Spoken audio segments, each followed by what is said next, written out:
विठू माऊलीचा गजर म्हणजे स्वर्गीय बाळासाहेब ठाकरे यांची 94वी जयंती काय म्हणायचं स्वप्न होतं त्यांचं की महाराष्ट्रात मुख्यमंत्री नाही, त्यांचं स्वप्न त्यांनी स्वतः पूर्ण केलं होतं. महाराष्ट्रात त्यांनी मुख्यमंत्री त्यावेळेला 2 मुख्यमंत्री त्यांनी दिले महाराष्ट्राला. शिवसेना प्रमुख बाळासाहेब ठाकरे हे एकदाच निर्माण होतात शतकातून, बरं का. नेते खूप निर्माण होतात, लोकनेते होतात, पण बाळासाहेब ठाकरे एकच. बाळासाहेब ठाकरे यांनी महाराष्ट्राच्या आणि देशाच्या राजकारणाला एक वेगळी दिशा दिली. आज जे काँग्रेसचं हे त्यांचं एक तेव्हा स्वप्न होतं की काँग्रेसला आम्ही या राज्यातून खतम करू. ती एक मुवमेंट होती, चळवळ होती. तर त्याचं नेतृत्व बाळासाहेब ठाकरेंनी केलं. ठीक आहे, अनेक राजकीय पक्ष होते लढणारे विरोधी पक्षात, पण हिंदुत्वाची जी लाट निर्माण केली हिंदुत्वाची, त्याचं श्रेय हे बाळासाहेब ठाकरे यांनाच द्यावं लागेल. तेव्हा अटल बिहारी वाजपेयी, अडवाणी हे मोठे नेते त्यांच्याबरोबर होते, जॉर्ज फर्नांडिस होते. आणि बाळासाहेब ठाकरे यांचं स्मरण हे महाराष्ट्राला कायम ठेवावंच लागेल. कारण मराठी माणसाला गर्वानं त्यांनी बोलायला शिकवलं, मी मराठी आहे. जो मराठी माणूस थोडा खचला होता, दुबळा पडला होता 50 वर्षापूर्वी, आत्मविश्वास गमावला होता त्यानं आपल्याच मुंबईत, आपल्याच महाराष्ट्रात, त्याच्या मनगटामध्ये बाळासाहेब ठाकरेंनी जी लढण्याचं बळ आणि प्रेरणा दिली, त्याच्यामुळे आजचा महाराष्ट्र उभा आहे. आज जो मराठी माणूस सर्व क्षेत्रामध्ये तुम्हाला झेप घेताना दिसतोय, त्याचं मूळ बाळासाहेब ठाकरे यांनी सुरू केलेल्या शिवसेनेमध्ये, बाळासाहेब ठाकरे यांनी सुरू केलेल्या लढ्यामध्ये, बाळासाहेब ठाकरे यांनी महाराष्ट्रासाठी आणि मराठी माणसासाठी अनेक घाव झेलले छातीवर. आणि आमच्यासारखे लोक त्यांच्या प्रेरणेतून उभे राहिले. आजही माझ्यासारखा माणूस त्यांचं स्मरण झालं नाही असं एकही दिवस जात नाही. कारण आम्हाला त्यांनी घडवलं आहे. आणि यापुढेही अनेक शतक मराठी माणूस त्यांचं स्मरण करत राहील. कारण बाळासाहेब ठाकरे होते म्हणून आज आम्ही आहोत. सर, एक गोष्ट काँग्रेसला संपवण्यासाठी बाळासाहेब ठाकरे सगळ्यात आधी होते, त्या लीडर सुरुवात त्यांनी केली. तो काळ वेगळा होता. तुम्ही त्याच्याशी आजचं हे करू नका. तो काळ वेगळा होता. तेव्हा ती एक चळवळ वेगळी होती. महाराष्ट्रातून त्यांनी सांगितलं होतं की मी या महाराष्ट्रामध्ये शिवसेनेचा मुख्यमंत्री करून दाखवेन. आणि त्यासाठी अर्थात सत्तेवर काँग्रेस होती राजकारणामध्ये, आणि त्यांनी ते करून दाखवलं. त्यांनी मनोहर जोशी, त्यानंतर नारायण राणे हे दोन्ही मुख्यमंत्री शिवसेनेचे होते.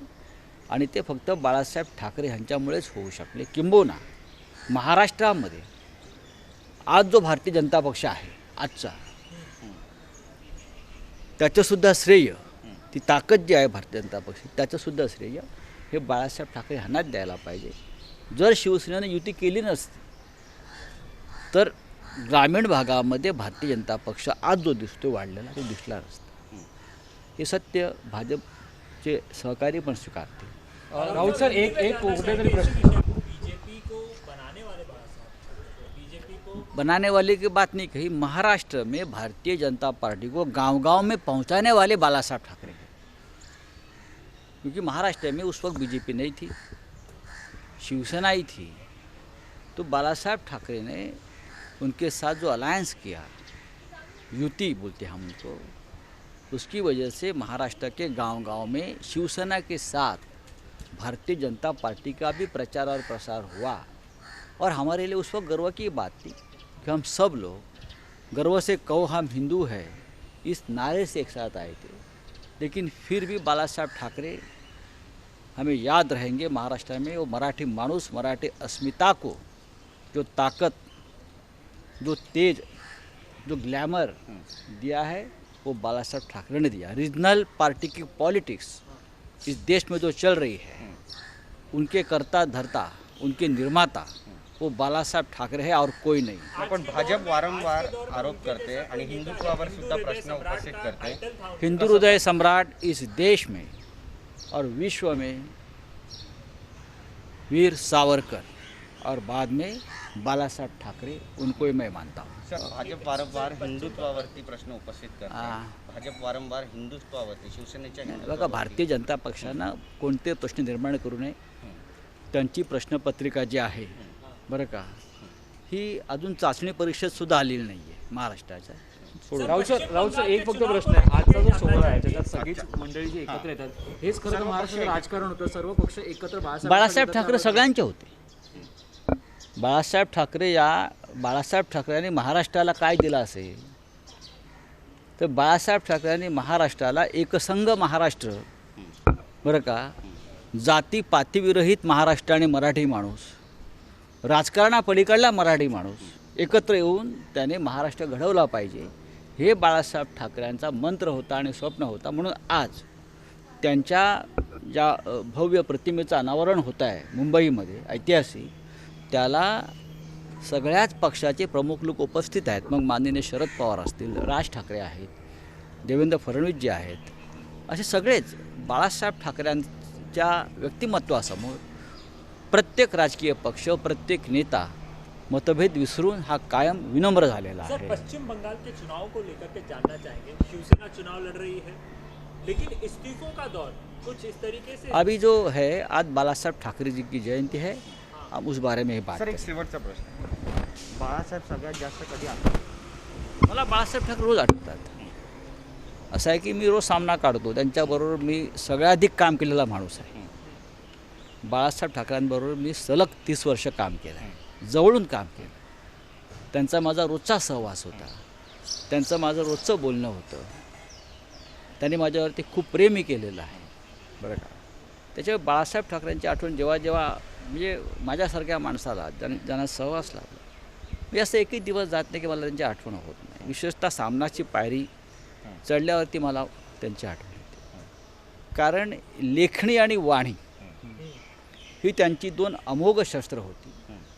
लेखणी आणि वाणीतून सत्ता परिवर्तन करणारे बाळासाहेब ठाकरे हे एकच, आणि आम्ही तो वारसा पुढे घेऊन जात आहोत. आजही आम्ही जो सामना, तो मार्मिक आणि बाकी सगळी त्यांची जी हत्यारे आहेत, ही त्यांना जशी हवी होती तीच धारदार पद्धतीने आम्ही तळपट ठेवलेली आहेत.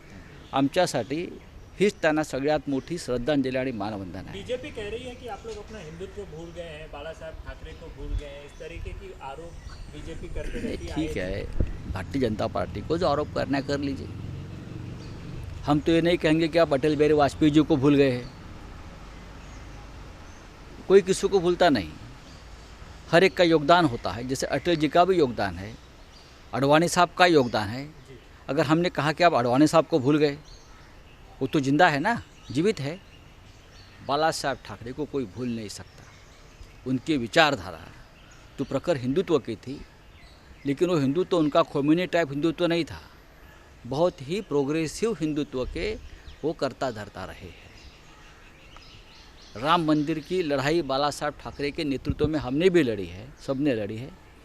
लेकिन बाला साहब ठाकरे बाबरी पतन के बाद भाग नहीं गए, वो जिम्मा अपने पर लिया है. ऐसे बाला साहब ठाकरे के बाद अगर बीजेपी उनको याद करती है तो अच्छी बात है. याद करते रहो बाला साहब को. लाल मातीतली कुस्ती म्हणजे